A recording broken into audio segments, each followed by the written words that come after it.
गरीब बहू ने बनाई नारियल की रसोई और घर का सामान। बाबा, लोगों का हमसे नारियल खरीदना दिन पे दिन कम होता जा रहा है। ऐसे में हमारी आमदनी भी ना के बराबर हो पा रही है। धीरज बेटा, समय हमेशा एक जैसा नहीं रहता, मगर आज काम मंदा है तो कल धड़ल्ले से भी चलेगा। धर्मेश और उसका बेटा अनुराग सड़क के किनारे नारियल पानी बेच रहे थे। दोनों की हालत गर्मी से खराब थी। उन्हें सुबह नारियल पानी बेचते बेचते दोपहर हो गई, लेकिन अभी तक सिर्फ 2 ग्राहक ही उनसे नारियल पानी लेने आए। कई दिनों अनुराग और धर्मेश के नारियल पानी की बिल्कुल भी बिक्री नहीं हो पा रही थी और आज भी इसी तरह उन्हें खाली खड़े खड़े शाम हो गई। मैं तो सोच रहा हूँ कि कोई दूसरा अच्छा काम कर लूं। आज भी नारियलों से भरा ठेला यूं ही वापस लाना पड़ा है। अब कोई भी नारियल पानी नहीं खरीदता, लेकिन बाबा की वजह से मुझे अभी भी यही काम करना पड़ रहा है। बेटा, भगवान के घर देर है अंधेर नहीं। तू जानता है कि हमें ऐसे हालात में कोई दूसरा काम मिलना लगभग नामुमकिन है। तू सच्ची लगन से अपना काम किए जा। एक दिन भगवान जी जरूर हमारे हालात बदलेंगे। लेकिन माँ, हमें रहने के लिए छत की जरूरत है। अगर ऐसा ही चलता रहा तो हम कभी दूसरा घर नहीं बना पाएंगे। हमें जिंदगी भर इसी टूटे फूटे घर में ही गुजारा करना होगा। ऐसे क्यों कह रहे हैं? ये समय खराब चल रहा है, नहीं तो हमने खूब नारियल पानी बेचकर पैसे कमाए हैं। अरे, तुम सब मेरी बात समझ क्यों नहीं रहे हो?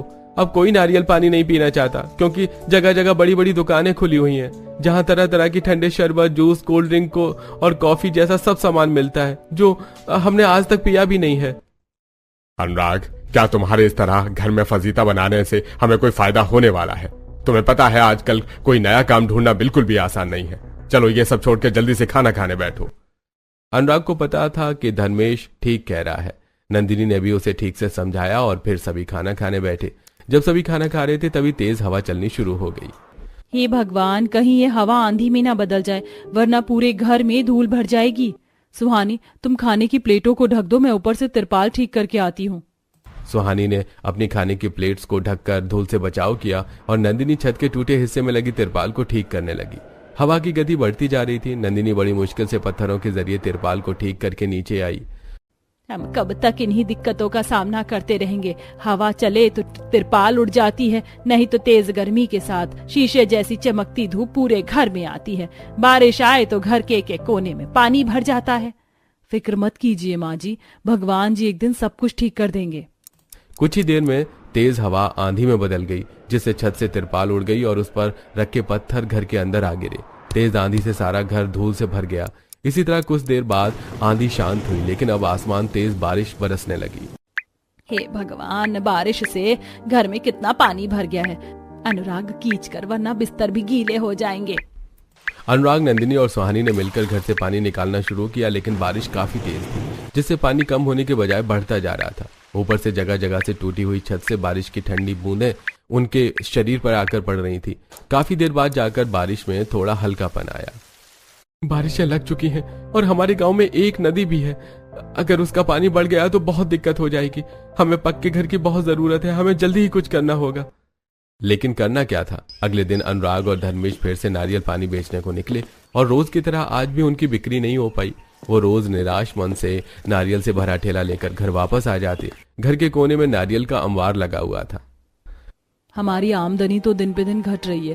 घर में नारियल का एक अड़ंग लग चुका है और ये यहाँ रखे रखे सूख भी गए हैं। सुनिए, अगर नारियल पानी नहीं बिक रहा है तो आप सूखा गोला बेचकर देख लीजिए। नंदिनी के कहने पर अनुराग ने जगह जगह जाकर ठेले पर सूखा गोला बेचना शुरू किया, लेकिन बदकिस्मती से वो शाम तक सिर्फ 2-3 ग्राहकों को ही गोला बेच पाए। इसी तरह कुछ दिन बीते और अब घर बनाने का सपना देखने वाले परिवार को 2 वक्त की रोटी भी मुश्किल से मिल पा रही थी। भाभी, आप खाने में क्या बना रही हैं? लाइए मैं रोटी बना देती हूँ, आप दाल सब्जी बना लेना। सुहानी, आज घर में आटा नहीं है, इसलिए आज रोटी नहीं बन पाएगी। मैं खिचड़ी चढ़ा रही हूँ, आज हम वही खाकर काम चला लेंगे। नंदिनी ने खिचड़ी पकने को रख दी। वहीं अदिति और अंकुश कोने में पड़े नारियलों से घर बनाकर खेल रहे थे। दीदी देखो, मैंने अपने घर के अंदर नारियल की कुर्सी बनाई है, मैं इसी पर बैठा करूँगा।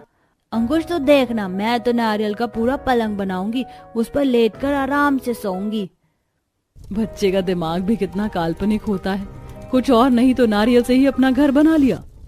बच्चों की सोच बड़ों के आगे काफी काल्पनिक और रचनात्मक होती है, इसीलिए तो इन्हें जो करना होता है जुगत भिड़ाकर कर ही लेते हैं। क्या हम इनकी तरह नहीं कर सकते? हम भी तो कुछ अलग सोचकर कुछ अलग कर सकते हैं। बहू, अब क्या तू बच्चों की तरह ही नारियल का घर बनाएगी? ये बेकार की बातें सोचना बंद कर और खाना तैयार हो गया हो तो जल्दी से खाना लगा दे। इसके बाद सभी ने खाना खाया। आसमान में काली घटा छाई हुई थी और कुछ ही पल में घटा बरसनी शुरू हो गई। पहले की तरह ही घर में पानी भरने लगा। अनुराग और धनवेश दोनों ही ठेला लेकर गए हुए थे। नंदिनी और सुहानी दोनों मिलकर घर से पानी बाहर फेंक रही थी। दीदी चलो ना हम अपने नारियल घर में चले जाते हैं, क्योंकि यहाँ तो पानी भरा पड़ा है। हाँ अंकुश, हम अपने नारियल घर में रखी कुर्सियों पर बैठ जाएंगे, जिससे हम पर बारिश भी नहीं आएगी और नीचे से पानी भी हम तक नहीं पहुँचेगा। अंकुश और अदिति दोनों अपने बनाए नारियल घर में रखे कुर्सियों पर जाकर बैठ गए और चिल्ला चिल्लाकर खुश होने लगे। मम्मी आप भी यहाँ आ जाओ ना, यहाँ बारिश नहीं आ रही है। बुआ दादी आप भी यहाँ पर आ जाओ, यहाँ पर बिल्कुल भी पानी नहीं है। अंकुश और अदिति के चिल्लाने पर उन्हें उनके नारियल से बने घर की तरफ देखा तो उन्हें बड़ी ही हैरानी हुई। कुछ देर बाद बारिश रुकने पर नंदिनी ने बच्चों के बने नारियल के घर सभी तरफ से ठीक से देखा। ये तो काफी मजबूत है और इससे तो बच्चों ने बारिश से भी अपना अच्छा खासा बचाव कर लिया। तो क्या हम ऐसा नहीं कर सकते? बहू वो बच्चे हैं और बच्चे तो इस तरह के खेल करते ही हैं। अब क्या हम बड़े भी उनके जैसे खेल करेंगे? ये नारियल का घर सिर्फ बच्चों के लिए मजबूत है, हमारे लिए नहीं। लेकिन इस बार नंदिनी को सुमित्रा की बात नहीं मानी थी। टूटी दीवारों की रसोई में काम करते हुए उसे काफी लंबा समय हो गया था, जिनकी वजह से खाना बनने पर पूरे घर में धसक और गर्मी फैल जाया करती। लेकिन नंदिनी के दिमाग में अब उसका हल निकालने के लिए एक जुगाड़ आ रहा था। पहले मैं बाहर से थोड़ी मिट्टी ले आती हूँ, उसके बाद अपनी नारियल से बनी रसोई तैयार करूंगी। नंदिनी बाहर गई। वहां से वो कुछ मिट्टी और पेड़ों से कुछ लकड़ियां लेकर वापस घर लौटी। उसके बाद नंदिनी ने अपने नारियल की रसोई बनानी शुरू की, जिसमें उसने नारियल को बीच से काटकर 2 दीवारें खड़ी की और उन्हें मिट्टी से लेपना शुरू किया। सुहानी देख अपनी भाभी को, कैसी पागलों जैसी हरकतें कर रही है। मुझे तो लग रहा है कि गरीबी और मौसम की मार से इसके दिमाग पर बुरा असर पड़ गया है। माँ, क्या पता भाभी की नारियल से बनी रसोई सच में कामयाब हो जाए। वैसे भी रसोई से बहुत धुआं और गर्मी उठती है। अगर रसोई सच में तैयार हो जाती है तो हमें आजीवन उस दिक्कत से छुटकारा मिल जाएगा। हे भगवान, तेरा दिमाग भी तेरी भाभी जैसा ही हो गया है लगता है। दोनों बिल्कुल एक जैसी बातें करती हो। भला नारियल से कोई रसोई बना सकता है क्या? सुमित्रा इसी तरह कभी नंदिनी से कुछ कहती तो कभी सुहानी से उसे रोकने को बोलती, लेकिन नंदिनी अब पीछे हटने वाली नहीं थी। आखिरकार उसने नारियल की 2 दीवारों पर लकड़ी और मिट्टी की मदद से एक छत भी डाल दी। क्यों बहू, बन गई तेरी बच्चों की रसोई? अब जल्दी से खाना बना दे, तेरे ससुर और अनुराग आते ही होंगे। नंदिनी ने अपने नारियल से बनी रसोई में ही चूल्हा जलाया, जिससे आंच लगने पर मिट्टी सूखने लगी। कुछ देर में अनुराग और धनवेश भी घर आ पहुंचे और अभी भी वो ठेले पर रखे सारे नारियल यूं ही वापस ले आए। अरे ये क्या है? बहू ने रसोई बनाई है, मिट्टी और नारियल की। मिट्टी और नारियल की रसोई?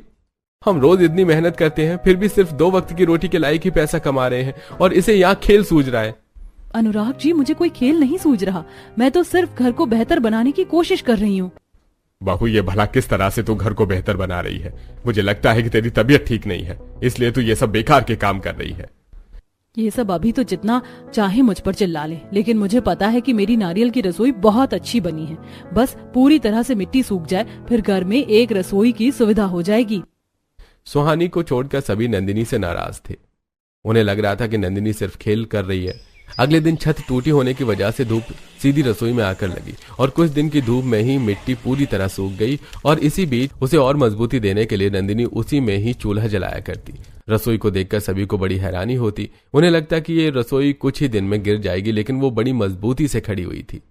आज फिर से आसमान में कितनी काली घटा आ रही है। अभी देख, तेरे पिता और अनुराग भी घर नहीं लौटे हैं। माँ जी, आप इतना क्यों इस घटा और बारिश से डर रही हैं? हम तो पूरा साल इस घर में इसी तरह परेशानी उठाते, तो फिर महज बारिश से क्या घबराना। सुहानी ने इतना कहा ही था कि तभी तेज हवा के साथ बारिश पड़ने लगी। इस बार बारिश की दिशा बदलने की वजह से पानी सारा घर में बरसने लगा। हे भगवान, आज तो ऐसा लग रहा है जैसे हमारे घर में बाढ़ आ गई हो। सुमित्रा, सुहानी के कपड़े पूरी तरह से भीग चुके थे। ये देखकर उनके हाथ पकड़कर नंदिनी उन्हें अपने नारियल वाली रसोई में लेकर जाने लगी। बहू, बहू, क्या कर रही है? ये रसोई पूरी तरह से भीगी हुई है, ये हमारे सर पर गिर जाएगी।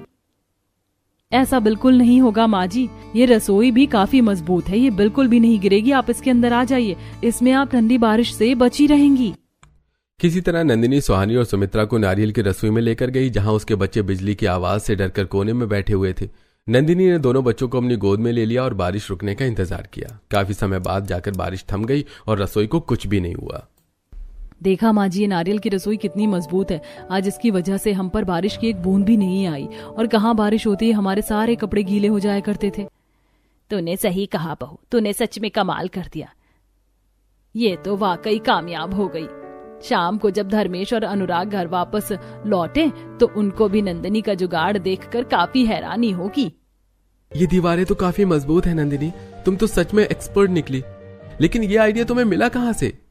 बच्चों से। सबसे पहले बच्चों ने ही अपना नारियल का घर बनाया था, और मैं जानती हूँ कि हम भी ऐसा कर सकते हैं। हाँ भैया, जब नारियल की रसोई बन सकती है तो घर क्यों नहीं। लेकिन रसोई की 2 दीवारें और घर की 4 दीवारें खड़ी करने में बहुत अंतर है।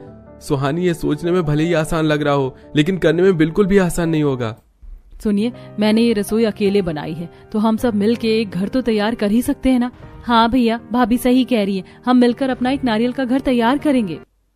अगर ऐसा है तो हम कल ही से घर बनाना शुरू करते हैं। अब जब तक हम अपना नया घर नहीं बना सकते, हम अपने इसी घर को बेहतर बनाने की कोशिश करेंगे। अगले दिन अनुराग काम पर न जाकर ढेर सारी मिट्टी और लकड़ी लेकर आया। सभी ने मिलकर घर के कमजोर हिस्सों को तोड़ा और वहां पर कटे हुए नारियल के हिस्सों से दीवारें बनाई। 3 जनों के मिलकर काम करने पर कुछ ही देर में दीवारें बनकर तैयार हो गईं। अब हमें छत की मरम्मत करनी है। लेकिन ये हम कैसे करेंगे? ये तो बहुत मुश्किल लग रहा है।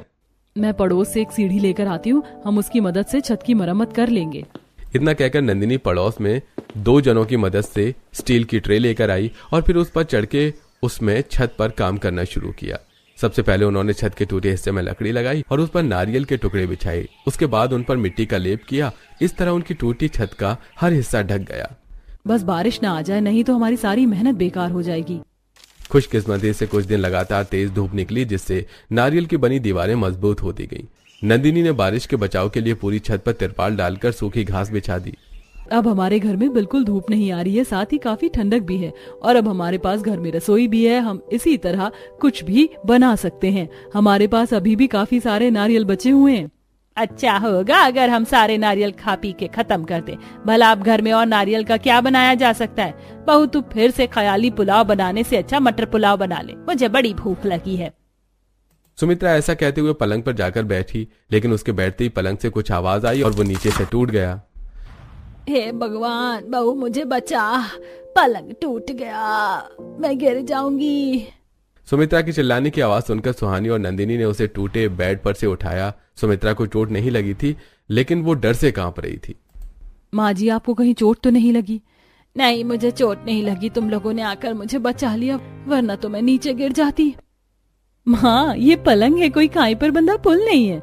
चुप कर, एक तो मैं पलंग से गिर गई, ऊपर से मुझ पर हंस रही है। तुझे शर्म लिहाज है या नहीं? माँ जी, पलंग की सारी लकड़ी भीग कर फूल चुकी है, इसी वजह से आज टूट गई। घर में बारिश का पानी आने की वजह से ऐसा हुआ है। इस बारिश ने हमें कम परेशान किया, जब इसके बिना भी हमारी चीजें इसकी वजह से खराब हो रही है। बहू, इस पलंग को अब और इस्तेमाल में नहीं लिया जा सकता है। पलंग के साथ घर में रखा और भी सामान बारिश के पानी की वजह से खराब हो गया था, जैसे लकड़ी के स्टूल, लकड़ी और लोहे के बर्तन, जिसकी वजह से उनके घर में कई चीजों की कमी हो गई। वहीं अनुराग और धर्मेश अभी तक गोला बेचकर थोड़े पैसे ही कमा पा रहे थे। माँ जी, घर की लगभग आधी चीजें खराब हो चुकी हैं, ऐसे में घर का गुजारा कैसे चलेगा? मुझे तो सिर्फ ये नारियल ही आखिरी रास्ता नजर आ रहा है। अगर आप कहें तो मैं इनसे कुछ सामान बना लूं।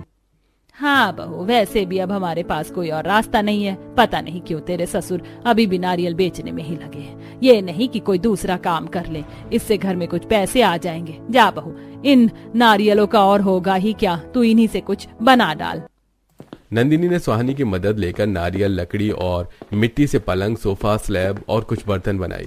कुछ दिन लगातार मेहनत करने से सब कुछ बनकर तैयार हो गया। उसके बाद नंदिनी ने उन सभी चीजों को बाहर आंगन में धूप में सुखाया। सभी चीजें सूख गई हैं। अब अनुराग जी के आने पर उनसे ये सब घर में रखवा दूंगी। शाम को अनुराग के वापस लौटने पर सभी ने मिलकर सामान को अंदर रखा। सभी ये देखकर काफी हैरान थे कि नंदिनी सिर्फ नारियल की मदद से ही सब कुछ बना रही थी। नंदिनी ने नारियल के पलंग और सोफा पर नरम गद्दा डाला, जिससे वो चीजें आराम से बैठने लायक बन चुकी थी, और नारियल से बने बर्तनों में ही सभी ने खाना भी खाया। इसके बाद कुछ दिन बीते और काम का अभी भी मंदा ही चल रहा था। नंदिनी, बताओ मैं क्या करूं? बाबा को तो समझ आता ही नहीं है, उन्हें तो सिर्फ नारियल ही बेचने हैं। अरे अब तक तो जुगत भिड़ाकर हम कोई दूसरा काम कर ही लेते। आखिर बाबा को इस काम से इतना लगाव क्यों है? क्योंकि मेरे दादा परदादा भी यही काम किया करते थे। तब नारियल पानी या नारियल बेचने से काफी अच्छे पैसे हो जाया करते थे, लेकिन अब ऐसा बिल्कुल भी नहीं है। अगर ऐसा है तो हम भी नारियल से कुछ और काम कर सकते हैं। जैसे मैंने घर में नारियल की मदद से क्या कुछ नहीं बनाया, हमें सिर्फ थोड़ा दिमाग चलाना होगा। लेकिन हम नारियल का करेंगे क्या? हम नारियल से बर्तन बना सकते हैं और शोपीस और साथ ही बच्चों के खिलौने भी। नंदिनी, ये सब करना बिल्कुल भी आसान नहीं होगा। अरे जब हम नारियल से घर, रसोई, पलंग, सोफा बना सकते हैं तो ये सब तो फिर भी छोटी मोटी चीजें हैं ना माँ जी? हाँ बहू, ये पलंग काफी अच्छा और मजबूत बना है। पहले तो मुझे उस पलंग पर बिल्कुल आराम नहीं मिल पाता था, लेकिन अब मैं आराम से सो जाती हूँ। और ये नारियल के बर्तन भी बहुत ही प्यारे हैं, इनसे इतनी अच्छी खुशबू आती है और इनमें खाना खाने का तो अलग ही मजा है। इसी तरह बात को जानते हुए नंदिनी ने नारियल से बर्तन बनाने शुरू किए। उन्हें थोड़ा और अच्छा बनाने के लिए उसने उन पर सुंदर पेंटिंग भी की। साथ ही उसने नारियल के शोपीस भी बनाई, जैसे कि चूड़ियों का घर, गुलदस्ता, नारियल का छोटा सा घर, नारियल के खिलौने वगैरह। आप आज ये बेचकर देखिए, क्या पता भगवान हमारा काम चला दे। बहू, हम अपने नारियल बेचने के काम को नहीं बदल सकते। हमारे यहाँ शुरू से ये काम चला आ रहा है। तेरे कहने पर हम इसे कैसे बदल दें? बाबा आप गुस्सा मत कीजिए, मैं ये सब जानती हूँ, इसीलिए मैंने सब कुछ नारियल से ही बनाया है। आप एक बार इस सामान को बेच कर देखिए। धर्मेश को इस पर काफी हैरानी हुई कि वो इतना सुंदर सामान नारियल का बना हुआ था। मैं कैसे मानूं कि ये सब नारियल से बना हुआ है? हाँ, आप इसकी खुशबू सूंघ कर देखिए, आपको पता चल जाएगा।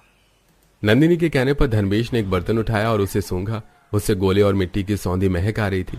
धर्मेश को वो काफी पसंद आया और उसे उस सामान को बेचने के लिए हाँ कर दी। और इसके साथ हम नारियल पानी भी बेच सकते हैं, क्यों ना हम एक साथ मिलकर काम करें? पहली बार तूने अकल की बात की है। पूरे परिवार ने नारियल के सामान और पानी को मिलाकर बेचा। उनके ठिये से गोले और मिट्टी के अलग ही महक उठ रही थी, जिसने लोगों को अपनी तरफ खींचा और लोगों ने बड़ी ही खुशी से उनके नारियल का सामान खरीदा, साथ ही उसका पानी भी पिया। इसी तरह कुछ दिन बीत गए।